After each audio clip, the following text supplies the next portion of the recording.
হচ্ছে আমাদের starting point. আমি হ্যালো বন্ধুরা, তো ফিরে এসেছি মহারাষ্ট্র কোলাপুর আজরা চিত্রি ড্যাম জঙ্গল স্প্রিং রিসোর্টে। আর দাঁড়িয়ে আছি সেই লনের ওপর। এই যে দেখুন লন,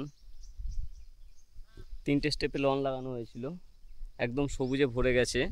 এবং এরপরে দেখাবো এটিভি ট্রাক মোটামুটি কমপ্লিট হয়ে গেছে, ব্যানার লাগানোর কাজ চলছে।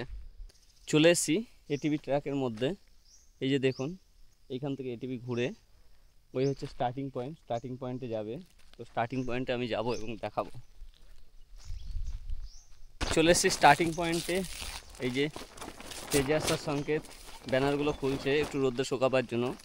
আর এই হচ্ছে আমাদের স্টার্টিং পয়েন্ট, আমি কাছে গিয়ে দেখাবো। এই হচ্ছে স্টার্টিং পয়েন্ট, এটা কালকে রাতে লাগানো হয়েছে। আর এই যে এটিভি রেডি আছে, আরও অনেক কিছু তৈরি হচ্ছে, আস্তে আস্তে দেখাবো। তো দেখা হবে পরের ভিডিওতে।